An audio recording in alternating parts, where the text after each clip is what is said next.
We're here at Goldberg and Sons with Jacob. Yeah, that's right. We talked with Jacob yesterday, and I actually had a few questions for you today because I was really moved by what we talked about yesterday about the Nordic gins, about how to combine them with different tonics which you produce.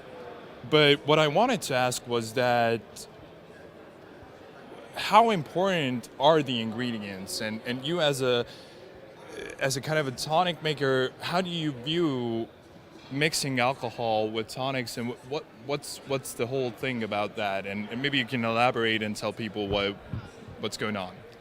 First of all, I've been working more than 30 years in the beverage industry, and it's very important that we have this kind of event like the World Cocktail Competition. But it's most important thing, they are stretching whatever they can do in the drinks today. Yeah.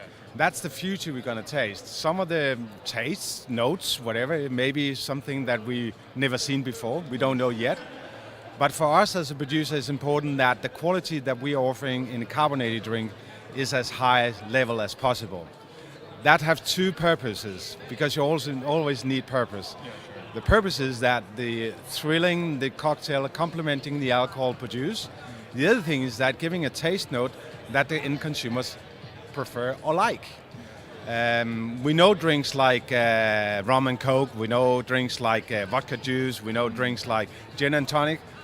But again, you can say within the industry, being here in the, how can you say, the mecca of beverage world, it is highly important that we actually present quality brands.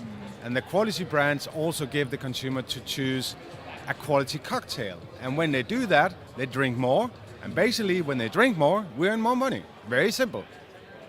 That's mainly the barman's goal as a barman, is to please their owners. As we talked with Guro about this, was that a lot of effort from, I imagine, from Goldberg and Sons, from all of the producers, is that the barmen are the important part of the whole system, because they are the ones really talking to the people, mixing the drinks, providing the service, and you are the guys who are providing them with a pillow to fall on, because they don't have to debate or talk about is this good or is this good. You just give them the best and say go, run, and just make everything.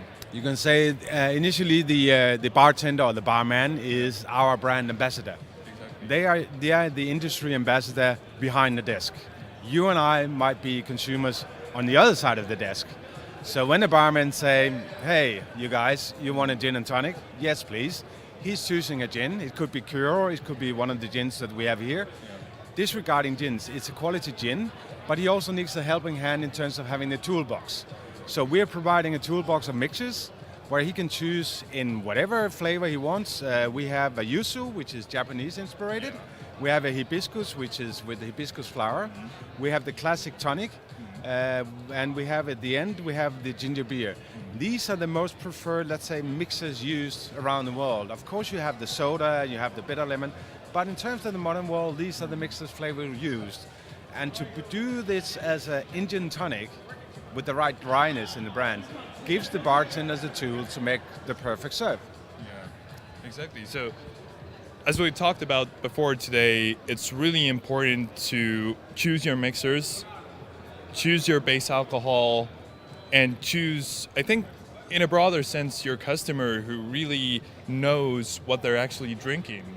Because at the end of the day, you can give people something cheap, but why go cheap when you can go with something quality which gives a little bit of tastes that gives fun to your weekend? It's not just about drinking, but it's about experiencing, having fun with your friends, and just going to places that you can't go, right?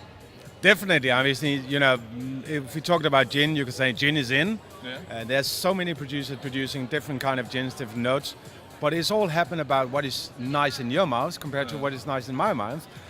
And if I, as a world traveler, go to any bar in the world, go to a classic cocktail bar or even one of the new ones, the price for a good drink is more or less the same. So basically, the bartender have to choose good ingredients to please me, to make the perfect serve for me, and I'm ready to pay. If you go the opposite way, I mean, no offense, but you might go to Turkey with all-inclusive. You get headaches and you get bad alcohol. That's what you can become. And maybe you get a suntan as well, I don't know. But again, you can say it's important about giving the bartenders the tools, giving the bartender the quality product which they prefer in their bar. Yeah. If that's going to be Goldberg and Son, of course I will be happy, more than happy, and ready to support them.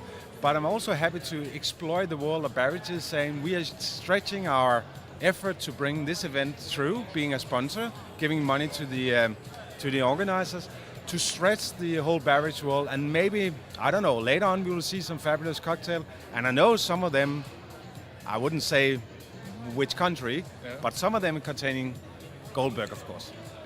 So if you want quality mixers done by people who actually understand and care about the industry, hop over to Goldberg and Sons.